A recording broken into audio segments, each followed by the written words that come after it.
You've been on Grey's Anatomy for quite some time, and we're all fans. To think you've been playing Dr. Ben Warren for 15 years? Shh, don't say it so loud. Oh my goodness. It sounds like it makes me... Like, how is that character so special to you? And did you realize when you took on the role that you would be able to play it for quite some time? No, not at all. Look, years ago, somebody gave my wife the DVD set of Grey's Anatomy. And she checked it out and brought it into me and she said, you need to watch this. So we sat down and watched it together, and I was like, yo, it's got all the drama.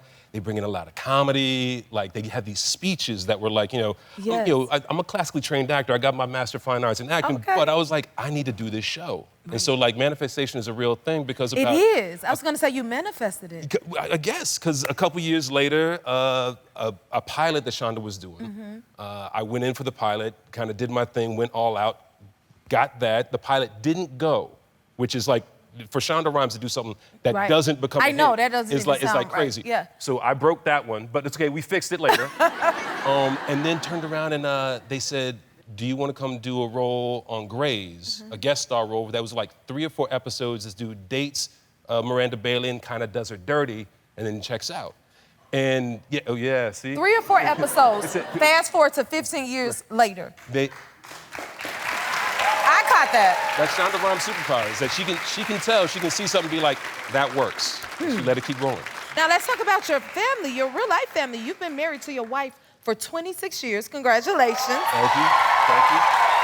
Look at that. What is the secret? That's the Punjabi princess. Oh. The Punjabi princess right there. Beautiful. What is the secret to being... Look, I don't know if I can say what the secret is for marriage for everybody, but I'll say in our house, there's 2 sides of the thing. I figure, like, one is like to make sure things don't go too bad, because you're gonna have arguments. If you don't occasionally disagree or have an argument, then somebody's not being honest, right? I joke, because, I'm not freaky like this, but I watch a lot of TV, and we've had crazy storylines. Follow me on this. In the sexy world of bondage, they have a thing called a safe word. That when you get too crazy, I say my safe word, and it means stop. It means you break right there, right? I'm a believer that when you have these disagreements, you try and have them, you try and be as real as you can, but you also try and take care of each other. Remember, this is somebody I love. But when it starts to cross that line, like, well, somebody's gonna call a lawyer tomorrow, right? You say the safe word. Okay. You say the safe word, and that means time out, shut up, I don't care how you're feeling, neutral corners, and 99% of the time, you come back a half hour later, you're hugging, there's maybe tears. It's like, I'm sorry, I'm so sorry. Because you realize, if I let it get to the point where somebody was ready to break, then it got way out of hand. So you got to stop it long before And you got to stop it like that and make the signal. Like, no, see, you're about to say some stuff that you can't take back. And so as long as you can do that part. The other side is you got to remind yourself why you married this person. And not like just when it's a special event or whatever, something like that. Like, and you can't do it when they're looking. Like, because they see you looking, then they're like, why are you staring at me? But I'll just make a point to, like, my wife sitting there and she's eating her breakfast, and I just stare at her and I'll be like, you are an amazing woman. Wow. You are an amazing woman. Wow. You are sexy. And I will that is beautiful. And you run through And your wife's a poet, right?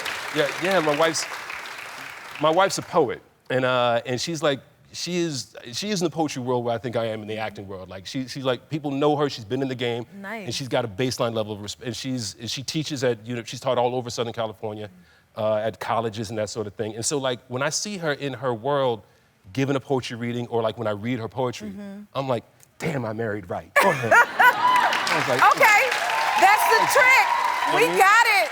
Well, let's talk about, like, all the things you've done in your career. You were on Moesha, Barbershop, Girlfriends, Half and Half, Friends, and the TV show Eve. Yeah. That's major. How do you feel about, like, all of that and where you are today in your career? Blessed, to be real. Absolutely blessed. I mean, getting any acting job is a miracle unto itself. Getting a career going, but for me, the thing about it is I look back at, people. I know people who try and track, like, what they made on jobs or this and that. And for me, it's about the people, the experiences. Like literally. I mean, because look, when you're on your deathbed, nobody talks about, I made this much money. You talk about the people that you loved, that you worked with, that you met along the way. And so I got these memories of, like, I'll never forget. And I knew it in the moment, because I was, like, shooting Barbershop. We're in Chicago. And I look, it's 3 a.m. in the morning. We're on the stage in the barbershop, which my grandfather, not my great-grandfather, was a barber. My mom's, and so it's like, it's like I'm looking, Cedric's cracking jokes to keep everybody awake because it's 3 o'clock in the morning. Ice Cube's reading a newspaper just like a businessman. Like he's, and it was like, I was like, this is crazy, you know, our job. And then like, you know, like Eve, you know, I got paid to kiss Eve for like 3 years straight. Come on. That's a job. And that's your job? That's a job you can have. No, but like that show was like a party every Friday night, and like if we weren't in the karaoke club next door by 8 o'clock, we were looking at the director like, "What's going on, man? What's up?" It's the people. Yes. It's the people. Yeah, I totally understand that, and I love hearing those stories and things like that of what it's like behind the scenes. Because a lot of times we work together a lot in the industry, so you form bonds and families, and it makes the project that much more special when people get to look back at it, wouldn't you say? 100%. You know? 100%. Your happy place is here. What was your favorite part? Drop it in the comments and subscribe to help keep the joy coming.